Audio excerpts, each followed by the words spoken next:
Hi, it's Red Snapper and welcome to the Showgirls Closet. Today we will talk about Star Trek stuff. I have one Star Trek number that I have performed once, and it is so sad to me that I haven't performed it more, but that's the way these things sometimes go. I am also wearing this lovely shirt designed by Mr. Snapper. Yay, and you can pick one of these up in our shop if you would like. The link is in the show description. I did a Nurse Chapel number because Nurse Chapel is very interesting to me. There are only certain opportunities available with the main cast of the original series for you to do an act if you don't want to gender bend. And I didn't want to gender bend, so I wanted to do a Nurse Chapel act. There was a Trek-lesque show in Los Angeles put on by Mercury Troy and Greta Grenade, and Mr. Snapper hosted as Kirk, and I was supposed to perform as Nurse Chapel. Funny story, I had an allergic reaction to almonds. I wound up with a skin infection. I went to the doctor. And my doctor put me on an antibiotic I'd never had before. Day 10 of the antibiotic treatment, I had hives on my arms and legs. I had joint pain and a fever, a very high fever. I hate having to cancel gigs. I really hate it. And it broke my heart because I was so excited about presenting this act to a Los Angeles audience who would get what I was trying to do with this whole thing, this very representational, honest, heartfelt act. I had a fever. I had to cancel. Mr. Snapper almost canceled because he was worried about my fever. So when he went to the gig, it was like 102. And I'm like, I'm fine. You gotta go do the gig. I can't. You just gotta go. My fever hit 104.5. So obviously I wasn't at the gig. But he performed in a shirt that I made for him, which I will also show you. And that illness carried forward, so I was unable to perform another gig. That was a fundraiser for the late, great Georgia O'Keeffe. She had cancer, and she was in the early stages of treatment. We were going to perform in her fundraiser. I was still recovering, so I was unable to perform in her fundraiser, but Mr. Snapper went and we created a Spock hand puppet that was auctioned off to help raise funds for her treatment. And it was just adorable. That Spock was adorable, and he had the official little patch. I was really excited about the act. I did get to perform it once in Texas, the same year we moved here. So 2016, I was going to debut the act. 2017, May of 2017, I performed the act at the Texas Theater, and I had a costume malfunction, and I just don't know that it was the right connection with the audience. And I think there are other choices that I could make in the act to make it a lot clearer what is going on. Let's look at the costumes here. First, we'll look at Mr. Snapper's Captain Kirk costume. This pattern is available on eBay. The seller is Katara 8. I believe her name is Kathy Pillsbury because it's on the patterns. And you can get patches, trim like this, and the patterns. This is an iron-on trim here. And the patterns for these garments. You have to source your own fabric, which is interesting. I'm so glad I was in Los Angeles when I sourced this fabric so I could get like this weird, really weird green. It is a great shirt. For his pants, I think we just bought some Goodwill pants and shortened them. I'm gonna try to put on this Kirk thing. I love the costumes in the original series. They are just incredible. And I think since they were producing so many shows, they were made in a very short time. So there are some weird things in these garments, but I love that they took risks to make it really interesting. So this is like a crazy belt kind of thing with the amazing little patch at the end. And I did all of this. I made all of this. I did all of the hand stitching here and the snaps and hand stitching the collar and this so that it lines up nicely and doesn't overlap. This is made for Mr. Snapper's body in 2016. We're both a little bit older now, a little more worldly wise, and so it wasn't made for my body, and things fit a little differently, as you may have noticed in the Showgirls Closet. Really great snaps on here, though. I think I built it so that he could strip from it if he wanted to in a future show. That is not an uncommon thing for our garments. Like, maybe I'll want to strip out of this later, so let me build it so it's strip friendly. Okay. Now I gotta find the edge. Here it is. Well, look at that. And here I am, Captain Kirk. Oh, I think there's one around the back too. Oh yeah, there's another snap. All the snaps. I'm happy to report that on my body, there's a little bit of space here in this belt. My middle-aged body, that's great. It's a really cool shirt. It's a really, really cool shirt. I love it. And it wasn't made for me, but I made it. I'm very proud of the work that went into it and finding this weird green fabric. So you watch these videos, or I should say, you watch the episodes from the 60s and the colors are just, I mean, this was really weird. And it looks different on different screens. So if you're streaming it on your laptop, the color may look a little different from what you're finding on your television or if you're watching a DVD. So the color may be a little off, and finding the exact Pantone, unless you can go up to the original garment, is really hard. Well, this is, I think, a little bit darker than it would be on television because we made it to be under stage lights. Yes, everything is made to be under stage lights. So it's this is cheap fabric too. It's not quite t-shirt fabric. It's like a plush knit, lightly plush knit. But it's not like, oh, I'm wearing cashmere. Of course, did they use really expensive fabrics for most of the stuff for TV shows where you might see something a couple of times? I don't think so. Okay, now to my dress. It's made for stripping, but you can't really tug it. Like, because the fabric is so cheap. Okay, I still have the pattern for Mr. Snapper's shirt. Still have it. I have the pattern along with some weird fancy interfacing in here from my Nurse Chapel. Also, I have some black ribbed knit in here that would normally be used on the collar for a science officer uniform. However, Nurse Chapel doesn't have that black ribbed, so it's just sitting in there. Initially, I bought this lovely rich blue fabric to make the dress out of, and this is a dress in progress that I never finished because the color is not exactly right. It's crazy the way this thing goes together too. I think this sits on the inside and then this laps over.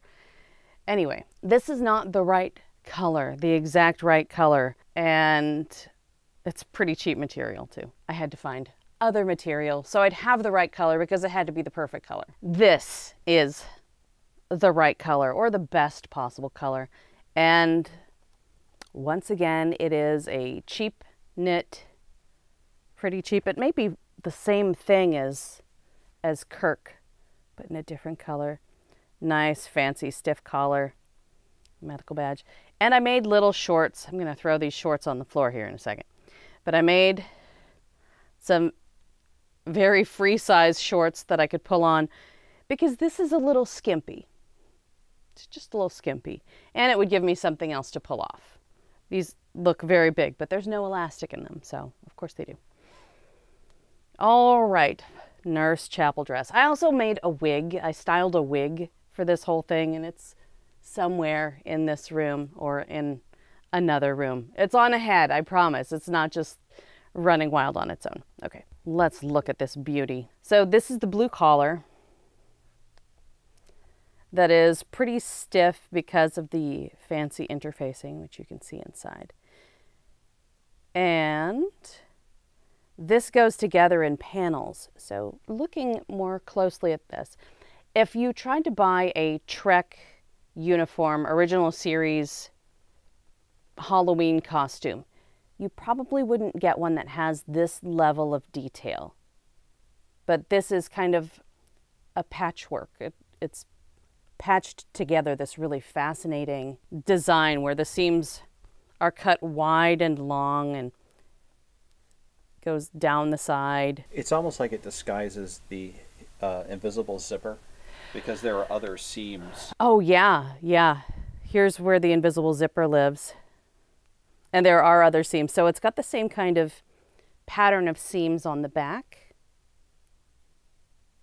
And the sleeves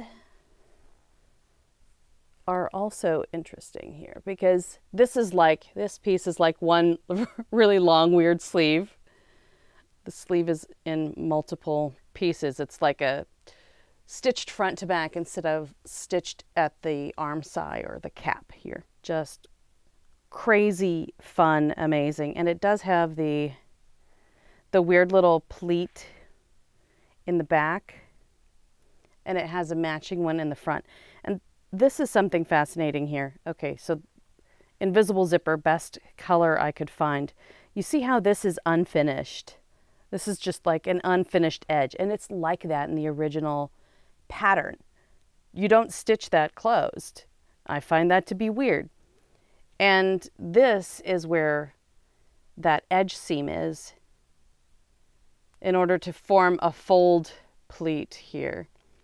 And it's the same up here on the front. You see, we've got this really wide seam allowance. It just seems odd and out of place that it would be this big, but that's the way it is. And then it's wild and free and unhemmed on this edge. And this basically just tucks against the body. It's not secured anywhere.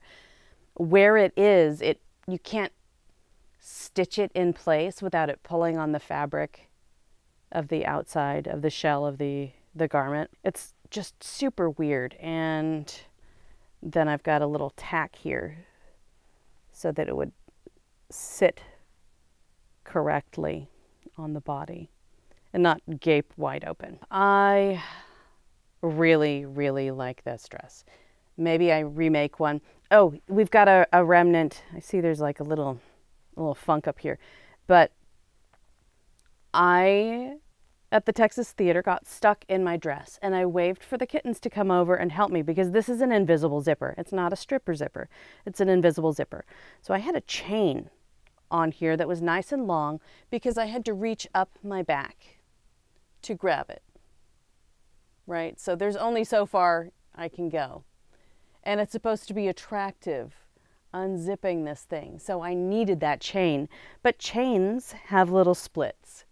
And I reached up to pull it, and it worked in rehearsal. Of course it worked in rehearsal. Everything works in rehearsal. And it broke on stage. And I was like, oh, shit.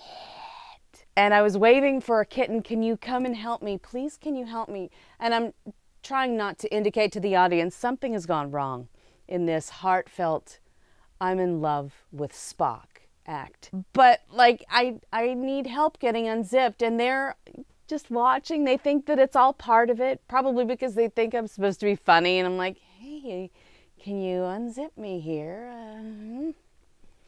Can you unzip me here? Right? And then they figured out, oh, unzip you. Okay. Anyway, so I had a ways to go with this zipper.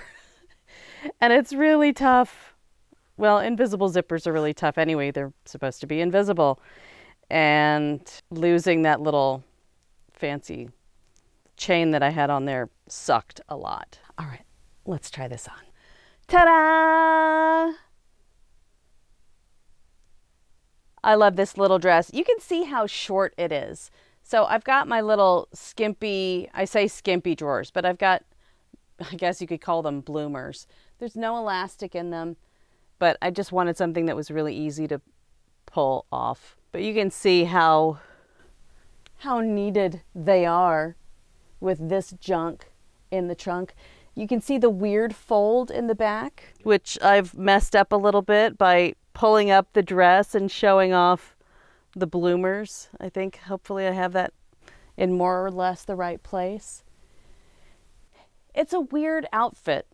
I love the detail here. And I got the patch from the same supplier. This here, this has that weird raw edge that just kind of floats. You can see, like, what do you even do with that? There's not a seam that you could easily pin it to or stitch it to, so it just kind of sits there. And you want to have this little open edge so that you've got a cute little kick spot here. It's weird. It's very weird, a weird design, but still really cute. And with cosplay stuff, you want to get as close as you can to the original thing, because when you're doing cosplay burlesque, there are fans who are very invested in the thing. There are people who have watched the original series far more times than we have, and we've watched it a few times. But there are like hardcore Trekkies, and you don't want to take something that is very precious to somebody, a fan group, and do a shit job. You want to make sure you hit the important things. And it was very important to me to have the proper color costume with the proper color collar and the exact right patch. And I even did the blonde hair, not the weird braided hair, which that's intense, but I did the wig so that I had the right presentation. And my thought was I could wear this to cosplay events, because I had been to a number of cosplay events by that point while in Los Angeles. And I haven't been to as many here in Dallas since I moved. So I haven't had the same opportunity to wear this kind of thing. A great thing about wearing this for cosplay, though, is you don't have to worry about getting it unzipped to go take off your clothes. You know, this is actually a pretty low maintenance costume to go around a showroom floor in. It's, you know, you cover your bits and you don't have to worry about tape falling off that you have covering your privates. You don't have to worry about pulling off wings or having a dresser. It's like, great. I can just go pee when I need to pee, pull everything down.